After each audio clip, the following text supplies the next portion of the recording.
کہ آپ سب لوگوں کے بعد کہے گا آپ تنہا نہیں جائیں گے، اپنے ساتھ 10 کو لے 10 ان لوگوں کو لے کر جائیں گے جن پر جہنم میں جانا واجب ہو گیا۔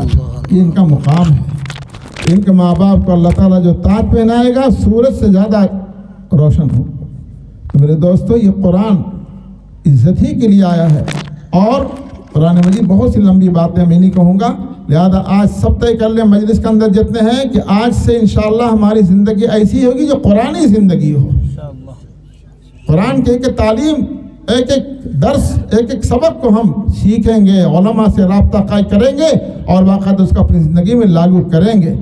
اور جس کو بھی اللہ نے اولاد دی ہو، فرمایا کہ سب سے بہترین سعادت مند وہ ہے جو اپنا اولاد کو حافظ قرآن بنائے۔ ماشاءاللہ سب کچھ بنائیے، منع کون کرتا ہے؟ صحیح، جتنی دنیا کی تعلیمات ہو سکتے ہیں سب دلوائیے آپ، لیکن پہلے قرآن کو جگہ دیجئے، قرآن کو سکھائیے، قرآن کو پڑھائیے، قرآن کو یاد کروائیے، پھر دیکھیے گا عزت اور بلندی انشاءاللہ آپ کو حاصل ہوگی۔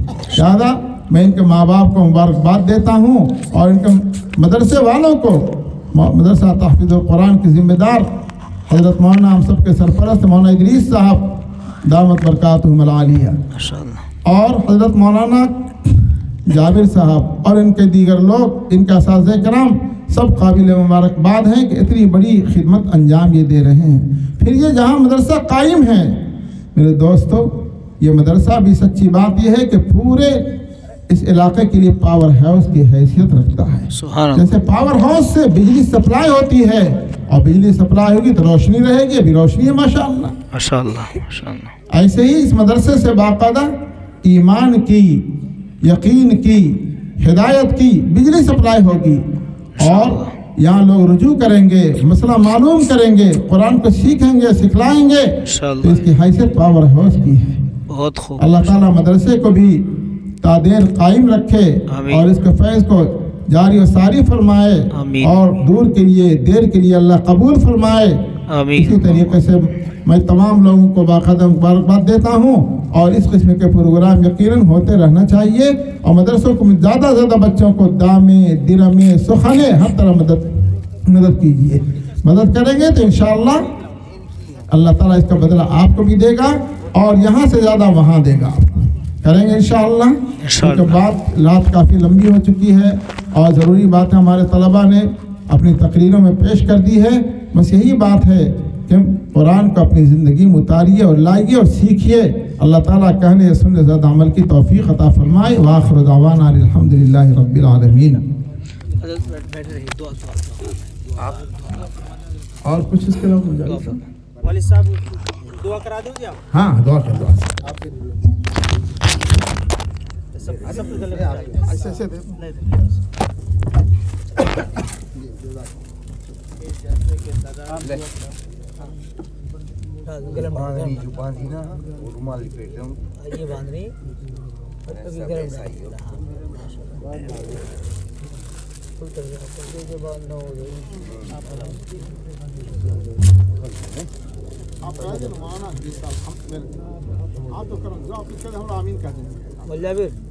مائک فون کر دے، یہی دلاتی مائک فون لے جا، لے جا۔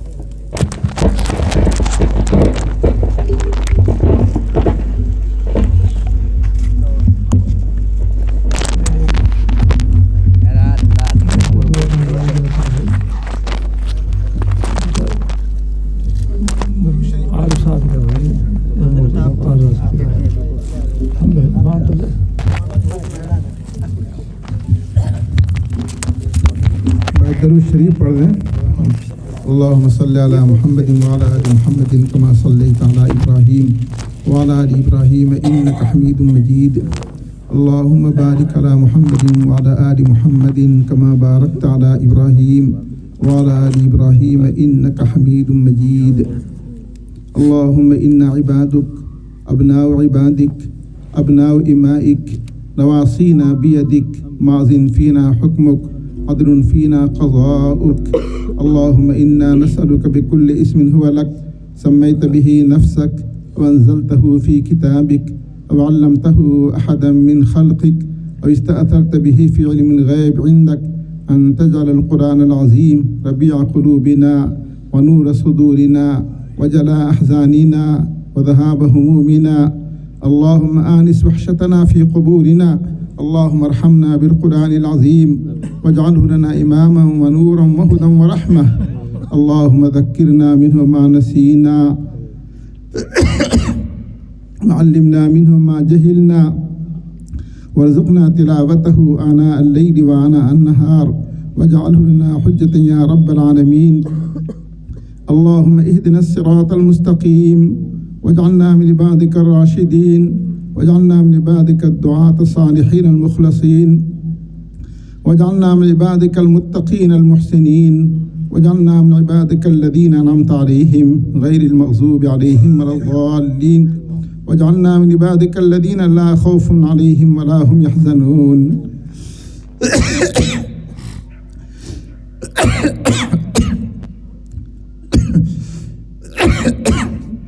یا اللہ ہمارے خطاؤں کو معاف فرما، ہماری لغزشوں کو درگزر فرما.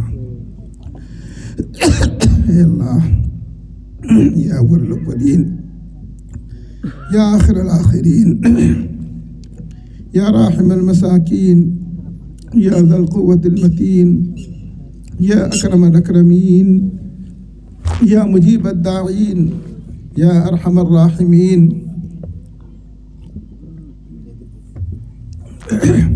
یا ارحم الراحمین. نسألك موجبات رحمتك وعزائم مغفرتك والغنيمة من كل بر والسلامة من كل إثم. لا تدع لنا ذنبا إلا غفرته ولا هما إلا فرجته ولا دينا إلا قضيته ولا مريضا إلا شفيته ولا حاجة من حوائج الدنيا والآخرة هي لك رزا ولنا فيها صلاح إلا قضيتها ووفيتها يا أرحم الراحمين. اے اللہ آج کی مجلس میں جو قرآن مجید کی تعلق سے باتیں ہوئی ہیں، قرآن مجید میں جتنے طلباء نے حفظ کیا، اے اللہ تیری توفیق سے ہوا ہے. اے اللہ تو اپنے فضل و کرم سے اس مجلس کو قبول فرما. اے اللہ ان حفاظ کرام کو قبول فرما. اے اللہ ان کا اساتذہ کو، اے اللہ ان کے والدین کو اجر جزیل عطا فرما. اے اللہ جس مدرسے میں رہ کر کے ان لوگوں نے حفظ قرآن کی تکمیل کی ہے، مدرسے والوں نے ہر طریقے سے ان کے رہنے سہنے کھانے پینے کا جو انتظام کیا، اے اللہ اس کو قبول فرما. اے اللہ مدرسے کو دور کے لیے دیر کے لیے قبول فرما. ہر کسی کو شرور و فتن سے اس کی حفاظت فرما. اے اللہ اس کے خیر کو جاری و ساری فرما.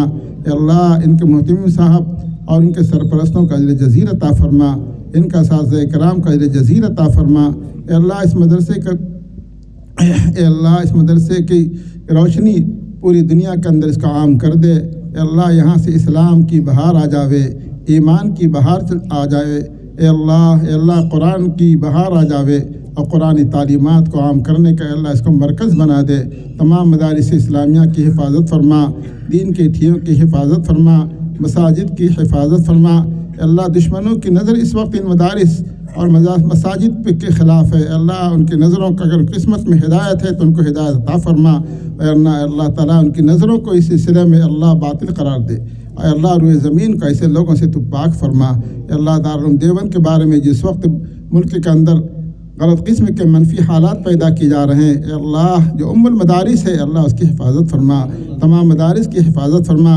اے اللہ اس شرعیوں کی شر سے سب کی حفاظت فرما. اے اللہ ان کی قسمت میں ایمان اور ہدایت توفیق عطا فرما. اے اللہ خود ایسے انہی لوگوں کے ذریعے سے ان مدارس کی اور دین کی حفاظت کا کام لے لے جیسے تو نے تاتاریوں سے خانہ کعبہ کی حفاظت کا کام لے لیا. اے اللہ تو نے ابابیل سے اے اللہ وہ کام لیا جو بڑی طاقتور بموں سے کام لیا جاتا ہے. اے اللہ تو ہر چیز پر قادر ہے. اے اللہ تو ہر چیز پر قدرت رکھنے والا ہے. مولا کریم ہم سب کی حفاظت فرما. اے اللہ دین کی اور دینداروں کی حفاظت فرما. اے اللہ دینداروں کے اندر اخلاص کی دولت عطا فرما. یا ارحم الراحمین ہم سب کو ایک اور نیک بنا دے. امت مسلمہ کی تمام پریشانیوں کو دور فرما. اے اللہ جو بیمار ان کے شفاء کاملہ عاجلہ دائمہ مستمرہ نصیب فرما. اے اللہ جو بے اولاد ان کو اولاد صالحہ عطا فرما. اے اللہ جو ان کی اولاد ہے لیکن وہ نکمی ہے، شریر ہیں، اے اللہ ان کو راہ راستے پر گامزن فرما. اے اللہ ان کی اصلاح فرما. اے اللہ ان کے اندر نور ایمانی عطا فرما. اے اللہ نور اسلامی عطا فرما.